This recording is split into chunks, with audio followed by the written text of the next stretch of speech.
The phone screen glowed in the dimming light. Margaret's hands wouldn't stop shaking as she stared at the words that would shatter everything she had left. The message was short, cold, clinical, like a surgical cut designed to leave no room for argument or appeal from a mother's heart. The text read, "Mom, I've decided you won't be attending my wedding. You wouldn't fit in with Daniel's family or Dad's friends. Please respect my decision." 28 words. That's all it took to erase 30 years of sacrifice, 30 years of love, 30 years of hoping things would somehow change between them. Margaret picked up the photograph on the side table. The glass was smudged from how many times she had held it over the years, searching for answers. In the photo, baby Catherine was laughing. Margaret was laughing too. Both of them frozen in a moment when love was simple, pure, and unconditional between mother and child. The memories came flooding back without mercy. 3 jobs, 3 different uniforms, 3 different versions of exhaustion that all blended into one endless, crushing marathon of survival. 2 in the morning at the laundromat, because that was the only time Margaret had. Washing scrubbed between shifts while other people slept peacefully in comfortable beds with their families. Skipping meals so Catherine could have new shoes for school. Stretching every dollar until it screamed because private school tuition didn't pay itself, and Margaret wanted her daughter to have every opportunity. And for what? To be told she wasn't good enough, wasn't polished enough, wasn't sophisticated enough to watch her only daughter, her only child, get married to the man she loved. Catherine had been pulling away for years. First slowly, then all at once. Visits became shorter and more tense. Calls became rare and awkward. Excuses became more elaborate and creative. Margaret had felt it every single time they were together. The embarrassment radiating from her daughter. The shame. The way Catherine looked at Margaret's modest clothes and humble gifts with barely concealed disappointment. Margaret's fingers found her phone again with trembling urgency. She scrolled through her contacts until she found the one person who had witnessed everything, who truly understood the depth of this pain. Patricia answered on the second ring. She always did, even after midnight shifts. 30 years of friendship meant knowing when something was terribly, devastatingly wrong with Margaret. The words poured out between sobs that shook Margaret's entire body. The text message. The wedding she wouldn't attend. The daughter who had become a complete stranger despite sharing her blood. But Patricia said something that changed everything in that moment. Margaret needed to stop accepting Catherine's version of the story. It was time for Catherine to learn the truth about what really happened. What did Catherine actually know about the divorce? About the impossible choices Margaret had made? About the real reason everything fell apart 30 years ago when Catherine was just a baby? Margaret walked to the closet she hadn't opened in years. Behind old winter coats and forgotten memories was a box marked with a date that still made her heart ache. The year everything changed forever. Inside were the divorce papers, the custody agreement that had broken her, the letters she had written and never sent, the evidence of truth Catherine had never been told by anyone. Margaret realized with crystal clarity in that moment. Her daughter didn't hate her. Her daughter didn't even know her. And someone had deliberately made sure it stayed that way for 3 decades. Margaret's story was just beginning to unfold. The truth about a mother's sacrifice, a daughter's deception, and 30 years of carefully constructed lies was about to come to light in ways no one could have imagined. 30 years earlier, Margaret's life looked completely different. She walked through the hospital corridors hand in hand with Richard, both of them young, in love, and full of dreams. Richard was completing his medical residency, working brutal hours but always finding time to kiss her growing belly. Margaret was in her 3rd year of medical school, determined to become a pediatrician. They were a team, building their future together brick by brick, sacrifice by sacrifice. The other residents envied their bond. The attending physicians smiled when they saw them together. Everyone said they were the couple who would make it, who would beat the odds of medical training destroying relationships. Margaret believed it with every fiber of her being. The day Catherine was born changed everything in ways Margaret couldn't have imagined. Richard held their daughter for the first time and wept. He promised Margaret and their tiny baby girl that he would give them the world. He swore he would work harder than any doctor in the state to provide for his family. Margaret watched him cradle Catherine with such tenderness, such pure love, and felt certain their little family was blessed beyond measure. Those first few months were exhausting but magical. Night feedings where Richard would sing off-key lullabies. Margaret studying, with Catherine sleeping on her chest. Their tiny apartment filled with diapers, medical textbooks, and more love than the walls could contain. The first 3 years were the happiest of Margaret's life. Catherine took her first steps while Margaret was reviewing anatomy notes. She said her first word while Richard was examining her with his toy stethoscope. They celebrated every milestone in their modest apartment, making elaborate birthday parties with homemade decorations because money was tight but love was abundant. Margaret had paused her medical school to care for Catherine full-time, planning to return once their daughter started preschool. Richard's career was beginning to take off. He had finished his residency and joined a small plastic surgery practice. The future stretched before them, bright and promising and full of possibility. But then Richard's practice exploded with success. He had a gift for plastic surgery, particularly facial reconstruction, and his reputation spread quickly through wealthy circles. Suddenly, they were making real money that changed everything. Richard started working longer hours, taking on high-profile clients, attending elite social events. He bought expensive suits and a luxury car. He talked about moving to a bigger house in a better neighborhood. Margaret watched her husband transform from the humble medical resident she married into someone she barely recognized, someone hungry for status and prestige. The social circles Richard moved in made Margaret feel invisible. At dinner parties with his new colleagues, the other wives discussed yacht clubs, ski trips to Aspen, and private schools Margaret had never heard of. They wore designer clothes and jewelry that cost more than Margaret's entire wardrobe. She tried to fit in, tried to contribute to conversations about charity galas and country clubs, but she felt like an imposter. Richard started making subtle comments. Maybe she should update her wardrobe. Perhaps she should get her hair done professionally. Did she really need to go back to medical school when they already had enough money? The man who once loved her ambition now seemed embarrassed by her humble background. Then Margaret discovered she was pregnant again. She was overjoyed, immediately imagining Catherine as a big sister, their family growing and complete. But 3 weeks later, at 12 weeks pregnant, Margaret started bleeding. The cramping pain was unbearable. Richard rushed her to the hospital where they had once walked hand in hand as hopeful young doctors in training. The ultrasound showed no heartbeat. Their baby was gone. Margaret lay in that hospital bed, devastated beyond words, reaching for Richard's hand. But when she looked into his eyes, she saw something that shattered her even more than losing the baby.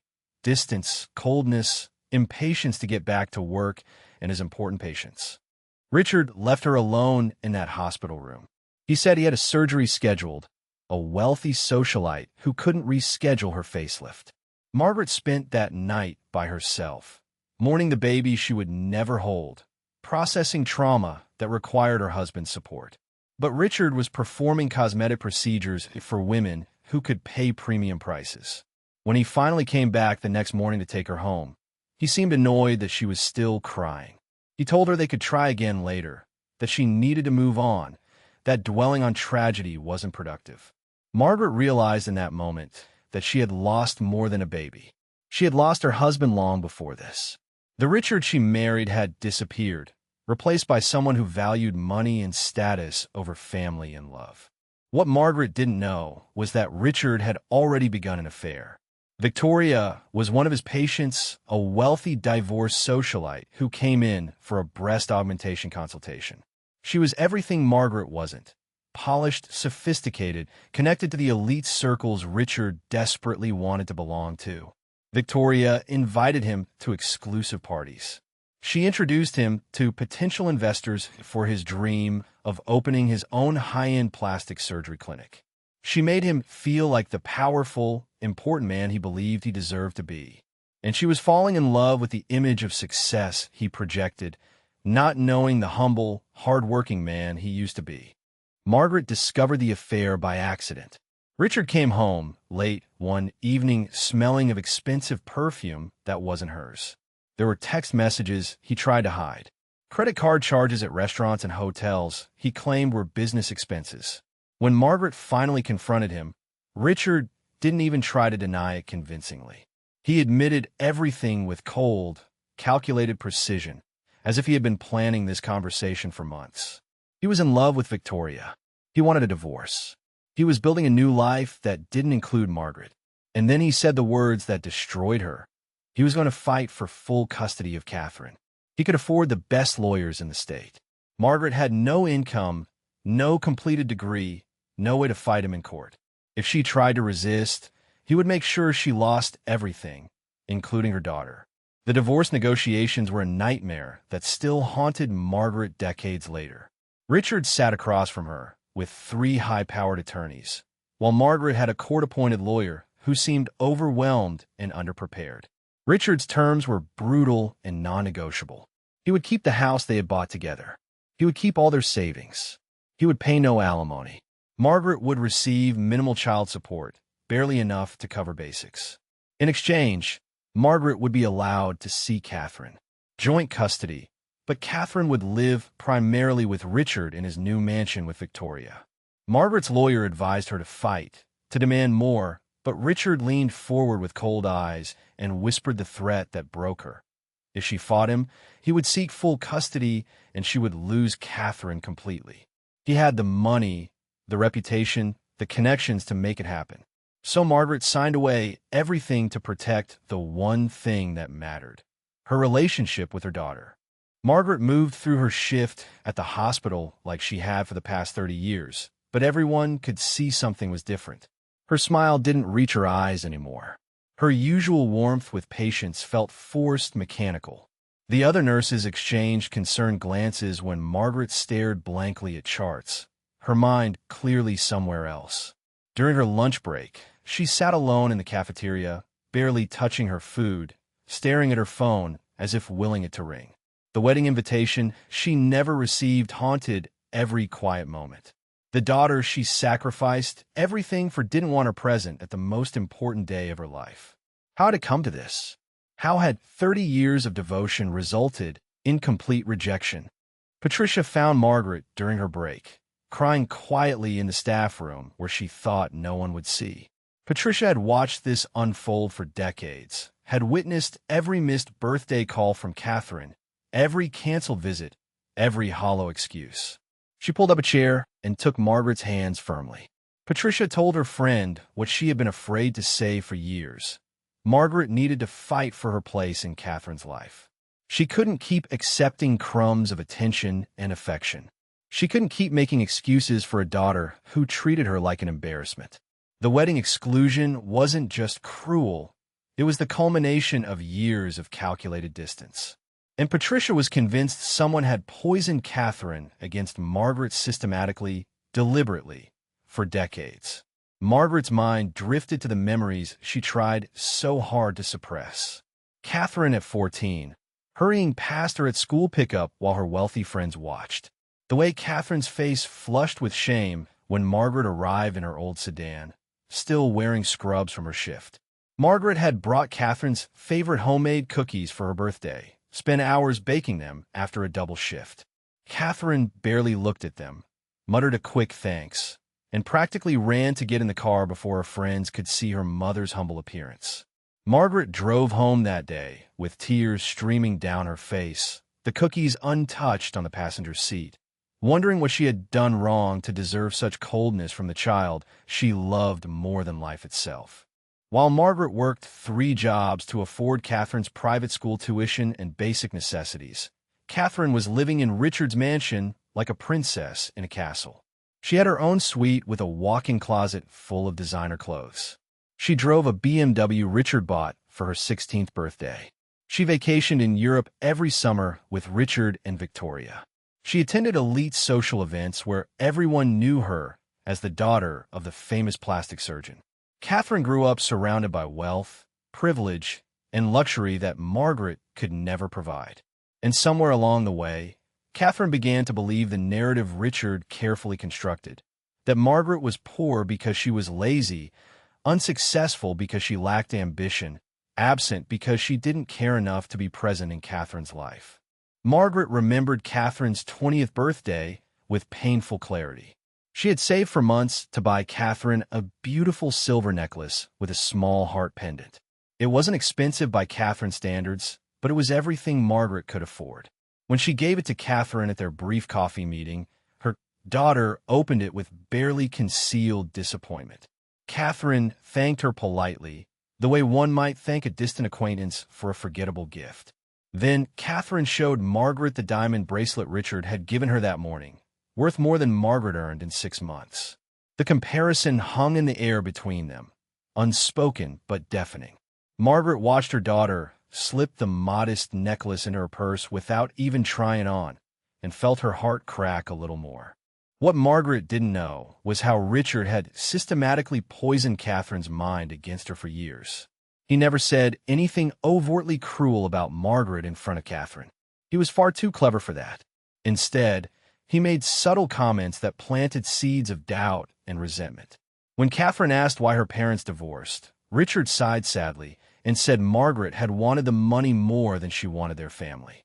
When Catherine wondered why Margaret lived so modestly, Richard suggested that Margaret had received a generous settlement, but had been financially irresponsible with it.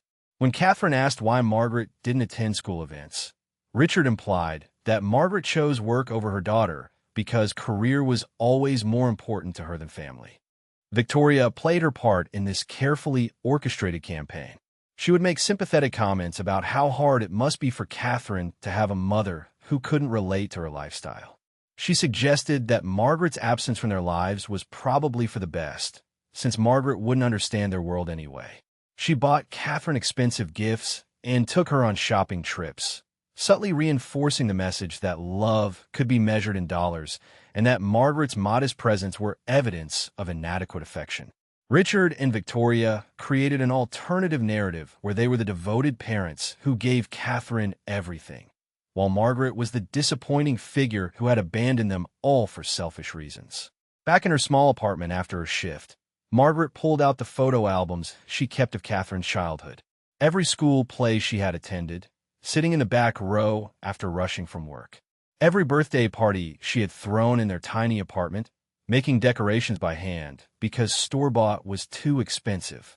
Every parent-teacher conference she never missed, no matter how exhausted she was. Margaret had been there for all of it, present and loving and devoted. But somehow Catherine had forgotten or never truly seen the depth of her mother's sacrifice. Margaret traced her finger over a photo of 5-year-old Catherine hugging her tightly, both of them laughing at something long forgotten. Where had that little girl gone?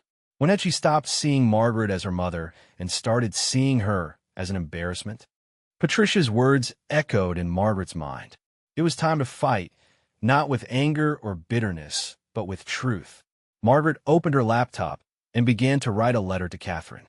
Her fingers trembled as she typed, pouring out 30 years of love, sacrifice, and painful truth onto the screen. She wrote about the divorce, about the impossible choice Richard had forced her to make. She wrote about giving up her medical career to be present for Catherine's childhood. She wrote about the 3 jobs she worked simultaneously, the meals she skipped, the dreams she abandoned. She wrote about watching her daughter grow distant and not understanding why, about the heartbreak of being treated like a stranger by the person she loved most in the world. Margaret read and reread the letter 100 times over the next few hours. Each time she thought about sending it, fear gripped her heart. What if Catherine didn't believe her? What if this pushed her daughter even further away? What if Richard convinced Catherine that Margaret was lying, desperate, pathetic? But then Margaret thought about the wedding she wouldn't attend, about watching her only child get married without her there, and something inside her shifted. Catherine deserved to know the truth, even if she chose not to believe it. Margaret deserved to finally tell her story after 30 years of silence. With shaking hands and tears streaming down her face, Margaret addressed an envelope, printed the letter, sealed it carefully, and walked to the mailbox on her street corner. She dropped it in before she could change her mind, whispering a prayer that somehow, someway, this letter would reach her daughter's heart and not just her mailbox. Catherine and Daniel stood in the stunning venue where their wedding would take place in just 3 weeks. The estate was breathtaking, with gardens that looked like something from a fairy tale and a ballroom that could accommodate 200 guests comfortably. Catherine reviewed every detail with meticulous precision, her corporate lawyer training making her approach wedding planning like a major case presentation. The flowers had to be perfect. The seating arrangements needed to reflect proper social hierarchy.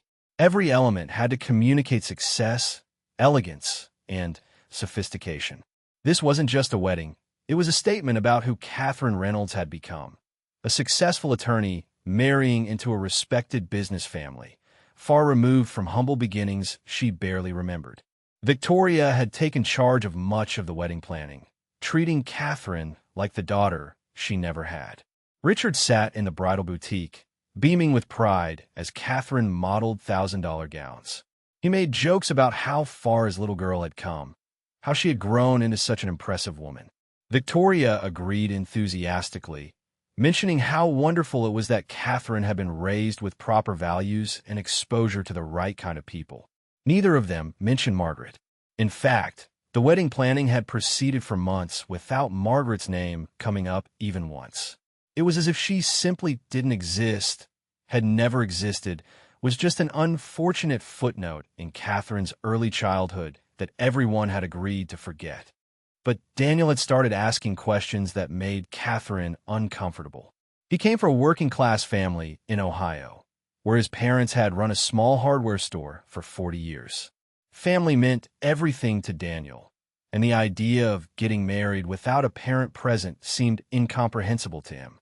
Over dinner one evening, he gently asked Catherine why her mother wouldn't be attending their wedding. Catherine's face tightened immediately. She set down her wine glass with more force than necessary. The question hung in the air between them like an accusation, and Daniel could see he had touched a nerve that went deeper than he understood. Catherine launched into the explanation she had perfected over years of telling it. Her mother had abandoned their family when Catherine was young, choosing a divorce settlement over staying with her husband and daughter. Margaret had never been a present mother, always prioritizing her own interests over Catherine's needs. She was embarrassing, unsophisticated, someone who couldn't relate to Catherine's life or Daniel's family. Catherine spoke with cold certainty, as if these were established facts rather than one side of a complicated story. She explained that including Margaret would be awkward for everyone, that her mother wouldn't fit in with the elegant wedding they had planned, that it was simply better this way. Daniel listened, his confusion growing with every word. Something about Catherine's explanation didn't sit right with Daniel. He thought about his own parents, who had worked 70-hour weeks in their store to put him and his siblings through college. They wore simple clothes and drove old trucks, and would look completely out of place at this luxury wedding. But Daniel would never dream of excluding them because they weren't sophisticated enough. In fact, their humble background was something he was proud of, evidence of their sacrifice and love. Why did Catherine feel such shame about her mother's modest circumstances? Why did she speak about Margaret with such cold dismissal rather than compassion or at least neutral respect? Daniel's instincts, honed from years of business negotiations, told him there was more to this story than Catherine was sharing. Later that week, Daniel was at Richard's mansion going over some final wedding details when he found himself alone in the study. Old family photographs lined the shelves, and Daniel studied them with growing interest. There were plenty of recent photos of Catherine with Richard and Victoria at various upscale events. But in the older photos from Catherine's early childhood, there was another woman. A young mother with warm eyes holding baby Catherine with unmistakable love and tenderness. In one photo, this woman was smiling at toddler Catherine with such pure joy that Daniel felt moved just looking at it. This had to be Margaret. And the love in these photos was undeniable, authentic, nothing like the cold abandonment Catherine had described. Daniel showed up at Catherine's law office unannounced, carrying one of the old photographs he had taken from Richard's study. Catherine looked up from her legal briefs, surprised to see him in the middle of a workday.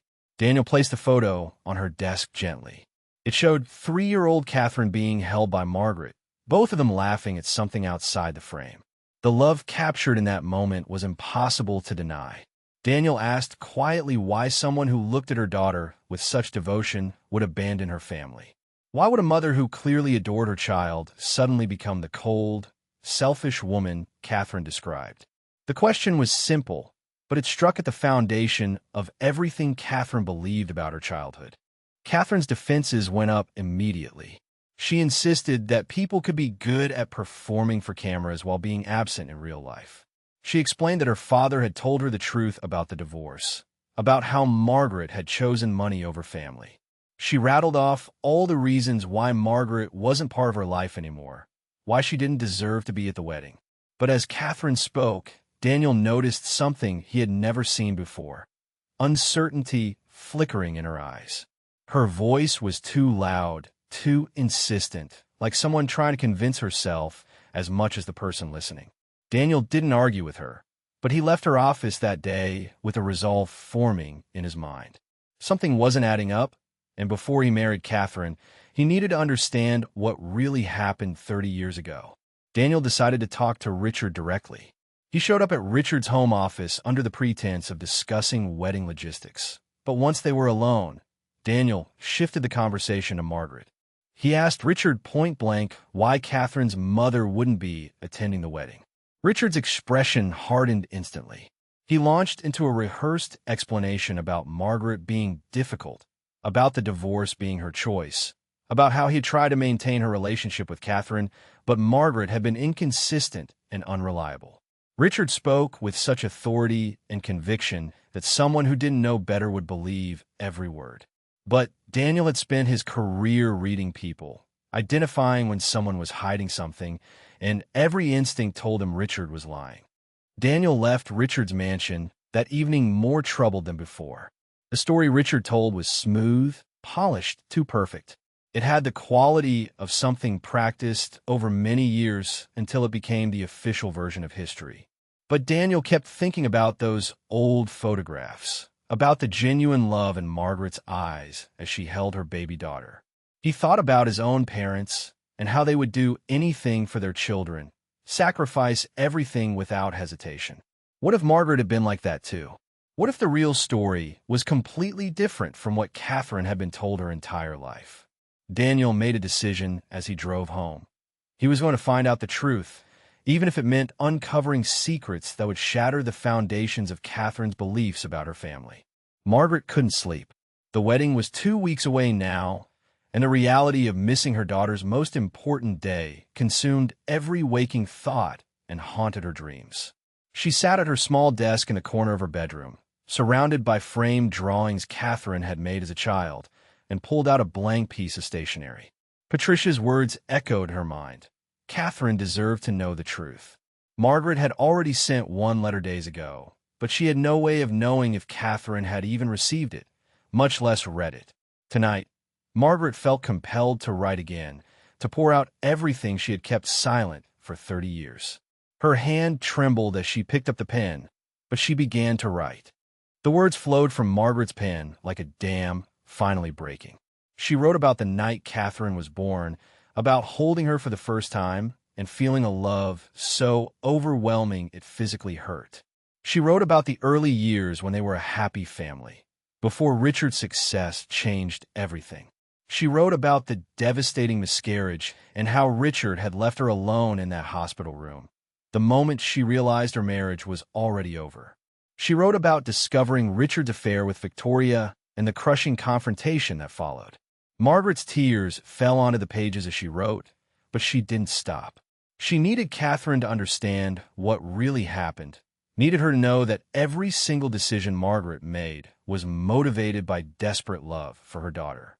Margaret wrote about the divorce negotiations in excruciating detail.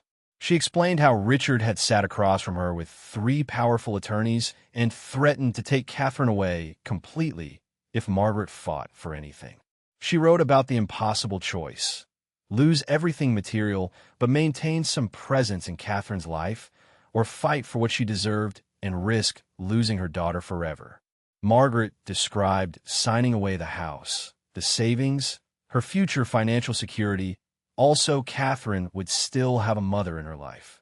She wrote about how she had been a medical student with dreams of becoming a pediatrician, but had given up that career path to be available for Catherine, to work flexible nursing shifts that allowed her to attend every school event.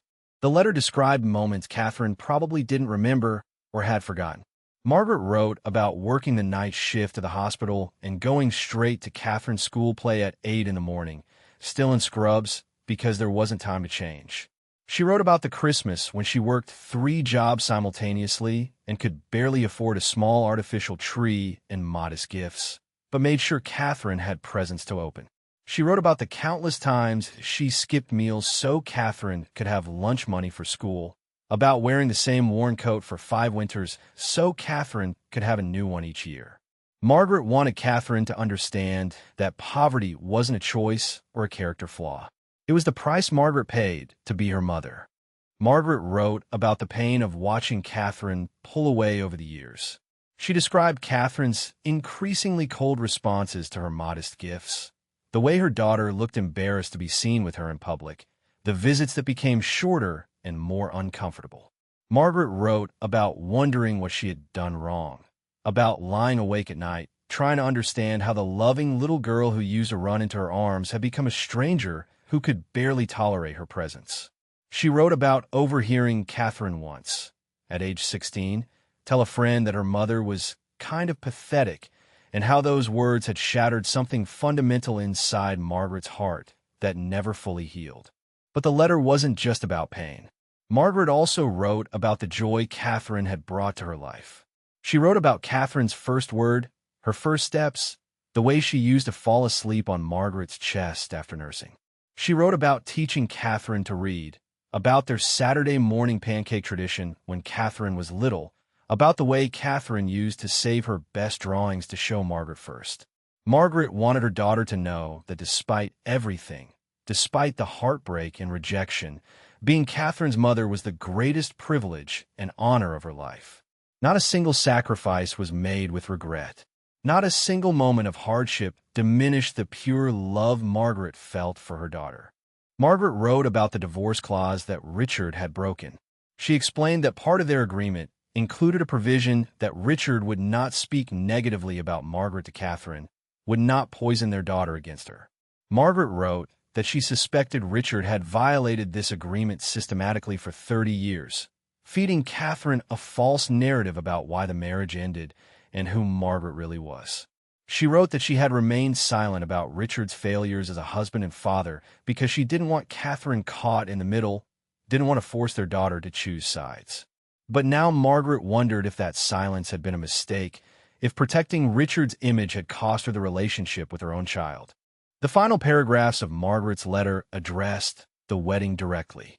She wrote that being excluded from Catherine's wedding was the most painful rejection of her life, more devastating than the divorce, more crushing than years of distance. Margaret wrote that she understood if Catherine chose not to believe her version of events, understood if 30 years of Richard's narrative couldn't be undone by one letter. But she begged Catherine for just one conversation, one chance to look her daughter in the eyes and tell her the truth. Margaret wrote that if Catherine still wanted her excluded after hearing the full story, she would respect that decision and live with the heartbreak. But Catherine deserved to know both sides before making that choice. Margaret read through the entire letter 3 times. Each time she considered deleting sections, softening her words, protecting Richard even now. But Patricia's voice in her head kept saying the same thing. Catherine deserved the truth. All of it, without filters or protection or careful editing. Margaret had spent 30 years being careful, being diplomatic, keeping secrets to maintain peace. And it had resulted in her daughter believing she was abandoned by a selfish, uncaring mother. What did Margaret have to lose now? She was already excluded from the wedding, already treated like a stranger. The truth couldn't make things worse than they already were. It could only offer a chance, however slim, of Catherine finally understanding what really happened. Margaret drove to the post office the next morning, the thick envelope sitting on her passenger seat like it weighed 100 pounds. She stood in front of the mailbox for 10 full minutes, holding the letter, her hand trembling so badly she could barely grip it properly. This letter contained her whole heart, 30 years of truth, and the desperate hope that somehow it would reach Catherine before the wedding. Margaret thought about all the ways this could go wrong. Catherine might not read it. She might read it and not believe it. She might show it to Richard, who would convince her it was all lies. But Margaret also thought about the alternative, staying silent, letting Catherine get married, believing a false narrative about her own mother, never fighting for the truth. With tears streaming down her face and a prayer whispered into the morning air, Margaret dropped the letter into the mailbox and heard it land with a soft thud that felt like the sound of her heart breaking and hoping at the same time. Daniel couldn't shake the feeling that something fundamental was wrong with the story he'd been told about Margaret. Over the past week, the inconsistencies had piled up in his mind like evidence in a court case. Catherine's defensive reactions when Margaret was mentioned. Richard's too smooth explanations that felt rehearsed rather than genuine. Those old photographs showing undeniable maternal love. Daniel had built his business career on trusting his instincts and doing thorough research before making major decisions. Marriage was the biggest decision of his life, and he couldn't move forward without understanding the truth about his future wife's family. He needed facts, not narratives. He needed documentation, not stories that had been polished over decades. Daniel showed up at Richard's private office unannounced, claiming he needed to discuss some last-minute wedding details. Richard's assistant tried to turn him away, explaining that Dr. Reynolds had back-to-back consultations scheduled, but Daniel insisted it would only take 15 minutes. Richard finally agreed to see him between patients, clearly annoyed at the interruption, but maintaining his polished professional demeanor. Daniel was led into Richard's personal office, a space designed to impress wealthy clients with its mahogany furniture, expensive artwork, and wall of diplomas and awards. Everything about the room communicated success, status, and authority. But Daniel wasn't here to be impressed. He was here to find answers. Daniel got straight to the point. He told Richard he had been thinking a lot about Catherine's relationship with her mother, and something wasn't adding up. He mentioned the old photographs, the inconsistencies in Catherine's stories, the defensive way she reacted to questions about Margaret. Richard's expression hardened immediately, his jaw tightening in a way that betrayed anger beneath the professional facade.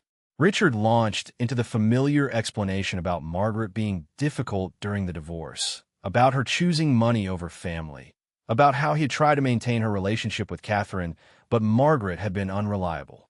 But Daniel pressed harder this time, asking specific questions about custody arrangements, about the divorce settlement, about why someone who looked so loving in those early photos would suddenly abandon her child. Richard stood abruptly, his composure cracking for the first time Daniel had witnessed. He told Daniel that the past was none of his business, that he was overstepping boundaries, that Catherine would be upset to know he was questioning her father's integrity. Richard suggested that Daniel should focus on being a good husband rather than digging into painful family history that had nothing to do with him. The reaction was too strong, too defensive. Daniel had hit a nerve, and Richard's attempt to intimidate him into backing off only confirmed Daniel's suspicions. There was something Richard desperately didn't want him to discover. Daniel apologized for upsetting Richard and excused himself, but his determination had only intensified.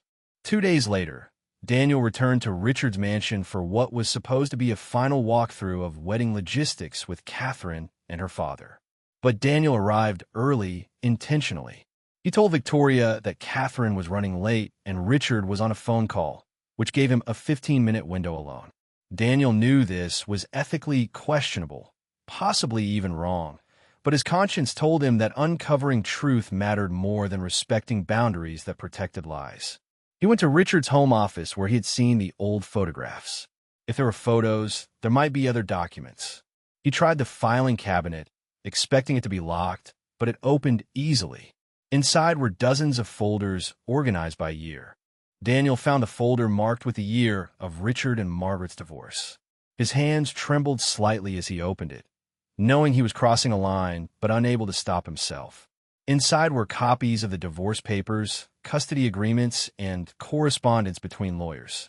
Daniel began reading, and with each paragraph, his understanding of Catherine's family history completely inverted. The documents told a story that was the exact opposite of everything he had been told. Margaret hadn't taken anything in the divorce. She had signed away the house, the savings, even spousal support. The only thing she had fought for in the entire negotiation was the right to maintain a relationship with Catherine. There was more. The custody agreement included a specific clause that Richard had agreed to. He would not disparage Margaret to Catherine or attempt to damage their mother-daughter relationship. Daniel found lawyers' notes in the margins describing Margaret's position during negotiations. She had been willing to accept complete financial ruin if it meant Richard wouldn't seek full custody. The lawyers had noted that Margaret was desperate to maintain access to her daughter and willing to sacrifice everything for minimal custody rights. One note described Margaret breaking down in tears during negotiation session, begging Richard's attorneys to convince him not to take Catherine away completely. This wasn't a woman who had abandoned her family. This was a woman who had been systematically destroyed and then robbed of her daughter. At the bottom of the folder, Daniel found a stack of letters. They were handwritten on simple stationery, dated across several years following the divorce. Letters from Margaret to Richard. Daniel read them with growing devastation. Margaret begged Richard to let her see Catherine more than their minimal custody arrangement allowed. She pleaded with him to stop canceling her scheduled visits. She asked why Catherine was being told negative things about her. She offered to give up even more financially if Richard would just honor the agreement, not to poison Catherine against her. The letters showed a woman who was powerless, desperate, and being systematically erased from her daughter's life by a man who had all the money and power. The final letter, dated 15 years ago, simply said, "Please, Richard. She's my daughter too. Don't take her from me completely." Daniel sat in Richard's office chair, surrounded by evidence that his future father-in-law was not just a liar, but a cruel manipulator who had systematically destroyed a mother-daughter relationship for 3 decades. Catherine believed her mother had abandoned her, but the truth was that Margaret had fought with everything she had to stay in Catherine's life, and Richard had blocked her at every turn. Every modest gift Catherine had received with disdain represented sacrifice Margaret could barely afford. Every awkward visit Catherine had endured was a precious moment Margaret had probably fought to arrange. The woman Catherine described as embarrassing and unsophisticated was actually a mother who had given up everything, including her own dignity and financial security, for love of her daughter. Richard walked into his office and found Daniel sitting at his desk, the divorce papers spread in front of him. The color drained from Richard's face. For a long moment, neither man spoke. Then Daniel asked the question that would change everything. How could you do this to her? How could you take everything from Margaret and then spend 30 years convincing your daughter that her mother was the villain? Richard tried to recover, attempted to explain that the documents didn't tell the whole story, that Margaret had agreed to everything willingly. But Daniel cut him off. He told Richard that he was going to tell Catherine the truth, show her these documents, and let her decide for herself what kind of man her father really was. Richard's face twisted with anger and desperation as he realized his carefully constructed lies were about to collapse. The wedding was 1 week away, and the truth was finally coming to light. Daniel arrived at Catherine's apartment 3 days before the wedding, carrying a manila folder that felt like it weighed 1,000 pounds. Catherine greeted him at the door with a smile, excited to go over final wedding details, but her smile faded when she saw his expression. Daniel's face was grave, almost pained. He asked if they could sit down because he needed to talk to her about something important. Catherine's body language shifted immediately to defensive, as if some part of her already sensed what was coming. She led him to the living room, and they sat on opposite ends of her elegant couch, the physical distance between them suddenly feeling symbolic of something much larger. Daniel opened the folder and spread the divorce documents on Catherine's coffee table. He told her he had found these at her father's house, that he had read them, and that everything she believed about her mother and the divorce was a lie. Catherine's face went white. She stared at the documents like they were physical threats. Before Daniel could continue, Catherine erupted. She accused him of invading her father's privacy, of having no right to go through private family documents, of crossing boundaries that would destroy their relationship. Her voice was loud, almost panicked, and Daniel recognized it for what it was. The sound of someone's entire worldview beginning to crack and their desperate attempt to keep it intact. Catherine refused to even look at the documents. She stood up, crossing her arms defensively, her voice rising with each word. She insisted that her mother had abandoned them, that Margaret had never been there for her. Catherine practically shouted the words she had believed her entire life. My mother abandoned us. She was never there. Her face was flushed with anger and something else, something that looked like fear. She told Daniel he didn't understand, that he hadn't grown up watching his mother choose everything else over him. Catherine's entire body was rigid with defensive energy, as if she could physically block out the truth Daniel was trying to show her. Daniel stood slowly, his voice gentle but firm. He asked Catherine to just look at the evidence, to read the actual documents instead of repeating what she had been told. He showed her the divorce agreement where Margaret had given up everything. He showed her the letters where Margaret begged to be part of Catherine's life.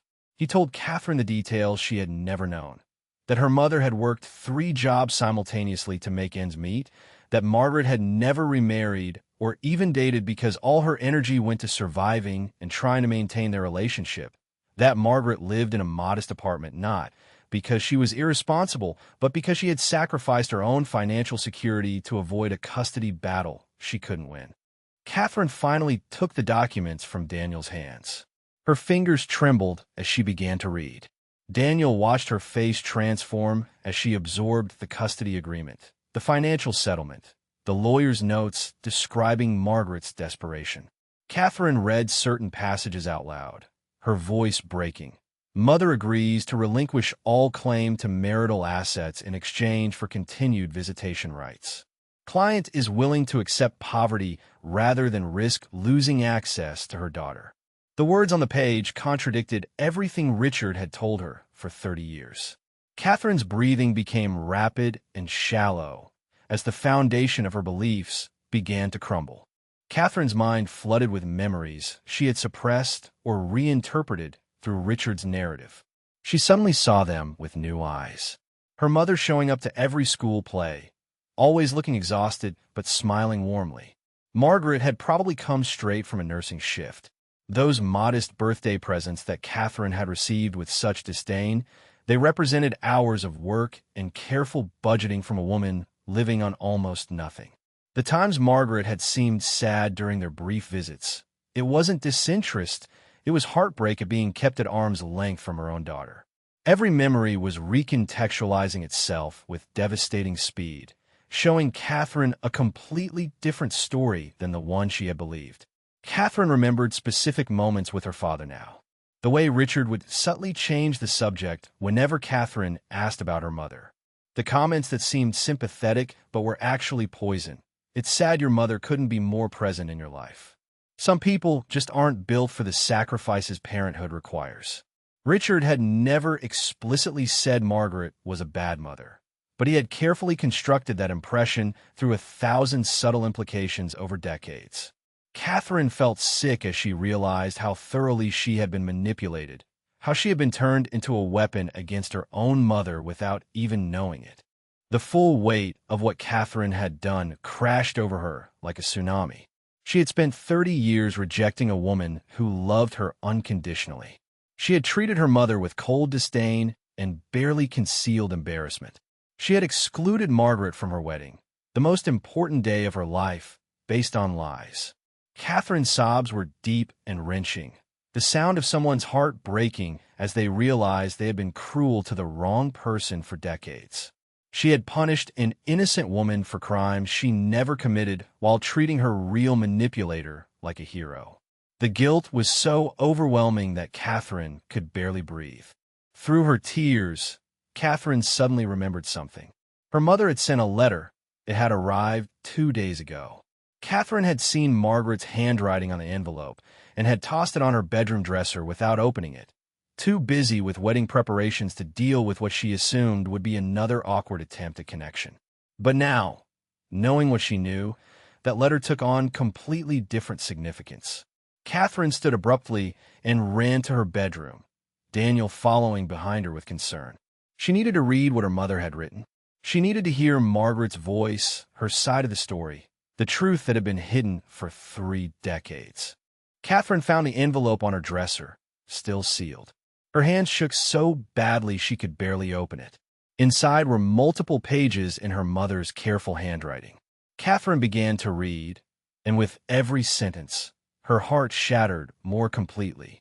Margaret wrote about the divorce, about Richard's threats, about choosing poverty over losing Catherine entirely. She wrote about the 3 jobs, the skipped meals, the abandoned medical career. She wrote about every school play she had attended after working 18-hour shifts. She wrote about saving every drawing Catherine had made as a child. She wrote about loving Catherine with every breath for 30 years while being treated like a stranger. The letter was raw, honest, and filled with a mother's unconditional love despite decades of rejection.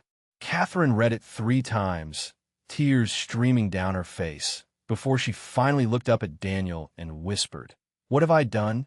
Oh God, what have I done to her?" Catherine drove to her father's mansion the morning after reading her mother's letter. She hadn't slept all night, her mind cycling through 30 years of memories with devastating new clarity. The letter sat in her passenger seat, along with the divorce documents Daniel had shown her. Catherine's grief had transformed into something else during the sleepless hours. Rage. Pure, justified rage at the man who had systematically destroyed her relationship with her mother for 3 decades. Richard had stolen her childhood with Margaret. He had poisoned every interaction, twisted every memory, and built an entire false narrative that turned Catherine into someone who could cruelly reject the woman who loved her most. Catherine's hands gripped the steering wheel so tightly her knuckles were white as she pulled into the circular driveway of the mansion Richard's success had built. Catherine didn't knock. She used her key and walked straight into the mansion, ignoring Victoria's surprised greeting in the foyer. Catherine's face was a mask of cold fury as she demanded to know where Richard was. Victoria, sensing something terrible was about to happen, tried to ask what was wrong, but Catherine brushed past her without responding. Catherine could hear her father in his home office, probably reviewing patient files or planning his next expensive vacation. The sound of his normal, comfortable routine made Catherine's anger burn hotter. Richard had lived in luxury and comfort for 30 years while Margaret struggled in poverty, all because he had taken everything from her and convinced their daughter she deserved it. Catherine slammed the divorce papers and her mother's letter onto Richard's desk with such force that his coffee cup rattled. Richard looked up, startled by the interruption, but his expression quickly shifted to wariness when he saw his daughter's face. Catherine didn't give him time to compose himself or manufacture an excuse. She demanded the truth. All of it. No more lies. No more manipulation. No more carefully crafted narratives designed to make him look like the hero and Margaret look like the villain. Catherine's voice was shaking with emotion, but her words were clear and cutting. She told Richard she knew what he had done, knew about the divorce settlement, knew about the threats he had made, knew about the clause he had violated for 3 decades. Richard stood from his desk, attempting to regain control of the situation through his usual authoritative presence. He started with his practiced explanation, the one he had perfected over years. The divorce had been complicated. Margaret had made her choices. He had done what was best for Catherine. His tone was patronizing, as if Catherine were still a child who couldn't understand adult complexities. But Catherine cut him off immediately. She picked up the divorce papers and read specific clauses out loud, her voice dripping with contempt. She pointed to the evidence that Margaret had given up everything. She waved her mother's letter in his face, asking him to explain how a woman who abandoned her family would write like this, would fight like this, would sacrifice like this for 3 decades. Victoria appeared in the office doorway, drawn by the raised voices. She had known pieces of the truth over the years, had suspected that Richard's version of the divorce wasn't entirely accurate, but had chosen comfortable ignorance over uncomfortable truth. Now, listening to Catherine confront Richard with evidence, Victoria could no longer maintain that willful blindness. She heard Catherine describe the divorce settlement where Margaret got nothing. She heard about the threats Richard had made. She heard about decades of subtle psychological manipulation designed to turn a daughter against her mother. Victoria's face grew pale as she realized she had been complicit in this cruelty, had helped Richard maintain the lie, had participated in excluding and diminishing a woman who had done nothing wrong. Victoria did something she had never done before. She contradicted Richard. Her voice was quiet but steady as she told Catherine that everything she was saying was true. Victoria admitted that she had known Richard manipulated the narrative about Margaret. She had known that he made subtle comments designed to poison Catherine against her mother. She had known that Margaret's modest circumstances were the result of the divorce settlement, not financial irresponsibility. Victoria had remained silent for years because it was easier, because she benefited from Richard's wealth and status, because acknowledging the truth would mean admitting her own complicity. But watching Catherine's pain, hearing the evidence laid bare, Victoria finally found the courage to say what should have been said decades ago. Enough, Richard. She deserves to know the truth. Richard looked at Victoria with betrayal and fury. His carefully constructed world was collapsing around him. His wife was contradicting him. His daughter was armed with irrefutable evidence. There was nowhere left to hide behind smooth explanations and manufactured narratives. Richard's face went through several expressions in rapid succession: anger, calculation, desperation, and finally something that might have been shame. Catherine watched her father, this man she had idolized her entire life, struggle to maintain his lies in the face of overwhelming truth. She saw him for what he really was for the first time. Not a devoted father who had been wronged, but a selfish, cruel manipulator who had destroyed lives to protect his ego and maintain control. Richard sat heavily in his desk chair, his shoulders slumping in a way Catherine had never seen before. The powerful surgeon, the confident father, the man who always had an answer, looked suddenly old and defeated. In a voice barely above a whisper, Richard began to confess. He admitted that he had been terrified of losing Catherine to Margaret. Even during the divorce, he could see that Catherine's bond with her mother was stronger than her bond with him. Margaret had been the primary parent, the one who comforted and nurtured, while Richard had been focused on career and status. Richard confessed that he had felt threatened by Margaret's love for Catherine and Catherine's love for Margaret. So he had systematically worked to destroy that relationship. Richard continued his confession, words spilling out now that the dam had broken. He admitted he had violated the divorce agreement from the beginning. He had made subtle comments to young Catherine about her mother. He had canceled scheduled visits and blamed Margaret for being unreliable. He had bought expensive gifts while knowing Margaret could barely afford basics, creating a stark contrast that made Catherine associate him with generosity and her with inadequacy. Richard admitted he had intercepted letters Margaret sent to Catherine when she was younger. He had discouraged Catherine from calling her mother. He had created excuses for why Margaret couldn't attend important events. Every action had been calculated to distance mother and daughter while making it seem like Margaret's fault. Catherine stared at her father, this man she had loved and trusted her entire life, and felt something inside her die. Richard had stolen 30 years of her relationship with her mother. He had turned her into someone who could reject and hurt an innocent woman. He had made Catherine complicit in his cruelty without her knowledge or consent. The wedding was in 2 days. Catherine had planned to have her father walk her down the aisle, had planned to give a speech thanking him for being both father and mother to her. Now she didn't know if she could stand to be in the same room with him. Catherine's voice was cold and final as she told Richard she didn't know if she could ever forgive him for what he had done. Then she turned and walked out of his office, leaving her father sitting in his expensive chair in his luxurious office, finally facing the consequences of 3 decades of lies. It was the night before Catherine's wedding, and she sat alone in her hotel bridal suite, surrounded by thousands of dollars worth of wedding preparations that suddenly felt meaningless. Daniel arrived late in the evening and found her staring at her phone with tears streaming down her face. He sat beside her and gently suggested what he knew she was thinking but was too afraid to act on. Catherine needed to go to her mother. She needed to see Margaret tonight, before the wedding, and beg for forgiveness. Catherine's immediate response was panic and resistance. How could she face her mother after everything she had done? How could she look Margaret in the eyes after 30 years of rejection and cruelty? What if Margaret refused to see her?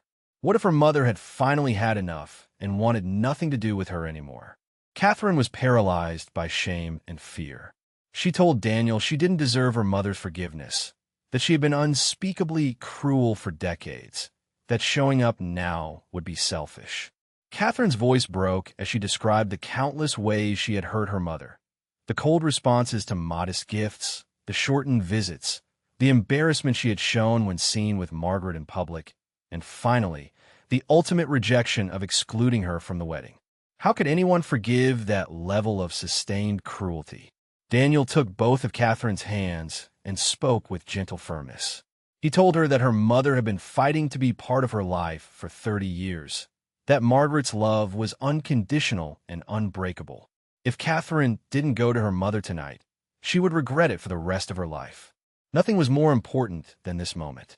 Meanwhile, across town in her modest apartment, Margaret sat with Patricia, trying to be strong but failing miserably. The wedding was tomorrow. Margaret had sent 2 letters to Catherine, poured her heart out in ways she had never allowed herself before, and heard nothing in return. She told Patricia she had been foolish to hope that the letters would change anything, foolish to believe that 30 years of Richard's manipulation could be undone. Margaret felt hollowed out, defeated in a way she had never felt before. Maybe it was time to finally let go of the daughter who was lost to her. Patricia listened with a heavy heart, watching her best friend surrender to decades of accumulated grief and exhaustion. Patricia stood up and retrieved a shopping bag that Margaret hadn't noticed before. She pulled out a dress, simple but beautiful, a soft blue color that would complement Margaret's eyes. Patricia explained with gentle insistence that she had bought this for Margaret to wear to the wedding, just in case Margaret changed her mind about going. The dress wasn't expensive or designer, but it was elegant and dignified. Patricia held it up, her eyes pleading with her friend to hold on to hope just a little longer. Margaret took the dress with trembling hands, and tears streamed down her face as she held the soft fabric. She told Patricia through her sobs that she couldn't go where she wasn't wanted, couldn't force herself into a celebration where she had been explicitly excluded. It would be humiliating for everyone. Patricia held her friend while she cried. Suddenly, Margaret's phone rang. The sound cut through the quiet apartment like a thunderbolt. Both women stared at the phone, the caller ID showing Catherine's name. Margaret's hands shook so badly she could barely pick it up. She answered with a trembling voice. On the other end, Catherine's voice came through between sobs, broken and desperate. She was begging to see Margaret, pleading for her mother to let her come over right now, tonight. Catherine's words tumbled out. She knew the truth. She knew what Richard had done. She knew about the sacrifices and the lies. Could she come over? Please. Would Margaret let her come? Margaret could barely form words through her own tears and shock. Her heart was racing. After a moment of stunned silence, she managed to whisper yes. Catherine was coming. Her daughter was on her way. 20 minutes later, Catherine pulled up in front of Margaret's apartment building. For the first time in years, she was coming to her mother's home not out of obligation, but out of desperate need. She had driven through the city with tears blurring her vision, her heart pounding with fear and hope and crushing guilt. As Catherine approached the modest building, she noticed how different it was from the mansion she had grown up in. This was where her mother had lived for 30 years, while Catherine enjoyed luxury. The contrast was stark and heartbreaking. Catherine climbed the stairs to the 3rd floor, each step feeling both too fast and too slow. When she reached apartment 3B, the door opened before she could knock. Margaret stood there, and mother and daughter looked at each other for the first time with complete truth between them. Catherine saw past her mother into the small apartment, and her heart shattered completely. The walls were covered with photographs of Catherine at every age. School pictures, performance photos, candid shots. Her childhood artwork hung in frames like precious treasures. On a small bookshelf, every card Catherine had ever given her mother, all carefully preserved. This modest apartment was a shrine to a daughter who had rejected her, evidence of a mother's love that had never wavered despite decades of cruelty. Margaret's entire life had been devoted to loving a daughter who treated her like an embarrassment. The visual evidence of that unconditional love, displayed on every surface of this humble home, was more than Catherine could bear. She collapsed to her knees right there in the doorway, sobs tearing from her throat. Catherine couldn't form coherent sentences through her sobs. She could only repeat, "I'm sorry," over and over, her voice broken and raw. Margaret dropped to her knees and pulled her daughter into her arms, holding Catherine the way she had longed to hold her for 30 years. Both women cried, their tears mixing together as decades of pain and love and loss poured out between them. Catherine tried to explain through her sobs. She had found the divorce papers. She had read all the letters. She knew about Richard's lies and Margaret's sacrifices. She knew the truth now, and the weight of what she had done to her innocent mother was crushing her. Catherine begged for forgiveness she knew she didn't deserve, begged for a chance to make things right, even though 30 years could never be undone. Margaret held her daughter and whispered the words Catherine needed to hear. "I forgive you. You didn't know. It wasn't your fault." They moved to the couch, unable to let go of each other's hands. Patricia discreetly moved to the kitchen, tears of joy streaming down her face. Catherine and Margaret talked for hours, filling in 30 years of missing truth. Catherine told her mother everything about finding the documents, confronting Richard, hearing his confession. Margaret shared her story, the desperate divorce negotiations, the threats Richard had made, the impossible choice between financial security and staying in Catherine's life. They grieved together for the time they had lost, but also began to heal the wounds that had separated them. The modest apartment, once a place of lonely heartbreak, was now filled with voices and tears and the beginning of restoration. Finally, Catherine took both of her mother's hands and looked directly into her eyes. Her voice was shaking but determined as she told Margaret about the wedding tomorrow. She explained that she couldn't get married without her mother there, that nothing about the day would mean anything if Margaret wasn't present. Catherine begged her mother to come to the wedding, not as an afterthought, but as the honored guest she should always have been. She didn't care what anyone else thought. She needed her mother there, needed to start rebuilding their relationship with this moment, needed everyone to see that her mother was important and loved and essential to her life. Margaret looked at her daughter with tears of joy and disbelief. She said yes. Yes, she would be there. Yes, she would witness her daughter marry the man she loved. Patricia appeared with the blue dress, smiling through her tears. Mother and daughter held each other, and for the first time in 30 years, hope filled the space between them. The morning of Catherine's wedding arrived with brilliant sunshine streaming through the windows of the grand estate where 200 guests would gather. But Catherine had made a decision that would shock everyone. She had called the wedding planner at 6 in the morning with urgent instructions. There would be a significant change to the ceremony program. Before the ceremony began, Catherine would address all the guests. She would speak for as long as necessary, and no one was to interrupt her. The planner looked confused and concerned, but Catherine's expression made it clear this wasn't open for discussion.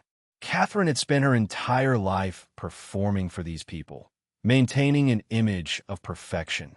Today, she would strip away that performance and show them the truth, no matter how uncomfortable it made them. Her mother would be sitting in the front row, and Catherine would make sure everyone understood who Margaret really was. Guests began arriving at the wedding venue in luxury cars, dressed in expensive formal attire. The crowd was exactly what Richard had envisioned. Successful professionals, business leaders, members of the social elite he had cultivated for decades. Richard arrived with Victoria, both dressed impeccably, though Richard's expression was tense and guarded. He had tried calling Catherine multiple times since their confrontation, but she hadn't answered. He didn't know what to expect today, but the knot in his stomach told him his carefully constructed world might be about to collapse publicly. Then Margaret arrived with Patricia. The modest blue dress Patricia had bought her was simple but dignified. Heads turned as this clearly working-class woman was escorted to the front row by the wedding coordinator. Whispers spread through the wealthy crowd. Who was she? Why was she in the seat of honor? Richard saw Margaret and his face went pale. The ceremony area filled with 200 guests, all seated and waiting expectantly. Daniel stood at the altar in his elegant suit, looking nervous but supportive of what Catherine was about to do. The officiant was in position. The string quartet began playing softly. Everyone expected the traditional processional to begin, expected to see the bride walk down the aisle on her father's arm in the beautiful moment that had been rehearsed. But instead, something unprecedented happened. A microphone had been set up at the front of the seating area, facing all the assembled guests. Catherine appeared at the entrance already in her wedding dress, but she didn't walk toward the altar. She walked directly to the microphone, alone, facing 200 confused faces. The whispers intensified. This wasn't part of the program. People exchanged glances, wondering what was happening. Richard's expression shifted from confusion to absolute dread. Catherine stood at the microphone and began to speak, her voice steady despite the tears already forming in her eyes. She told the 200 assembled guests that before she could get married, before she could celebrate this day, there was something they all needed to hear. She gestured to Margaret sitting in the front row and explained that this was her mother, the woman she had excluded from her wedding just 3 weeks ago with a cold text message. Catherine's voice broke as she admitted publicly that she had been cruel and rejecting to her mother for 30 years, treating her with embarrassment and disdain. But everything she had believed about her mother was a lie, carefully constructed by someone she had trusted her entire life. The guests sat in shocked silence as Catherine began telling the real story of her parents' divorce and the 3 decades of manipulation that followed. Catherine told them everything. She described how her mother had given up the house, the savings, all financial support, just to maintain a relationship with her daughter during the divorce. She told them about Richard's threats and his systematic violation of the agreement not to speak badly about Margaret. Catherine described her mother working 3 jobs, attending every school event exhausted from nursing shifts, giving modest gifts that represented enormous sacrifice. She told them about Margaret living in a tiny apartment for 30 years while Catherine enjoyed a mansion, about a mother who had kept every drawing and photo like treasures while her daughter treated her like an embarrassment. Catherine's voice filled the venue as she explained that Richard had poisoned her against an innocent woman for 3 decades, turning his daughter into a weapon against her own mother. The guests sat stunned. Many were crying. All eyes turned to Richard, whose head was bowed, unable to meet anyone's gaze. The truth was finally public, and there was nowhere left to hide.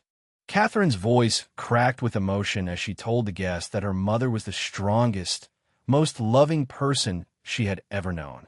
Margaret had endured poverty and heartbreak and rejection for 30 years and had never stopped loving her daughter. Catherine said she didn't deserve her mother's forgiveness, but Margaret had given it anyway with unconditional grace. Catherine walked away from the microphone, went directly to her mother in the front row, and took Margaret's hands. She helped her mother stand, and they embraced in front of 200 witnesses.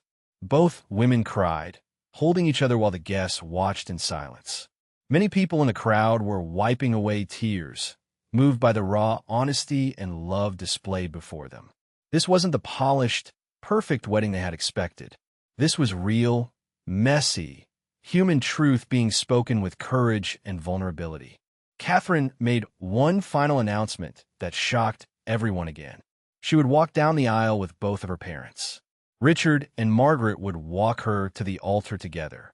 Richard stood slowly when Catherine gestured to him, his face showing shame and complicated emotions.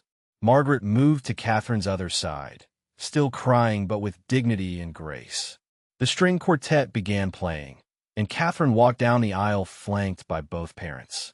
It was awkward and unconventional, the tension between Richard and Margaret visible to everyone, but it was honest.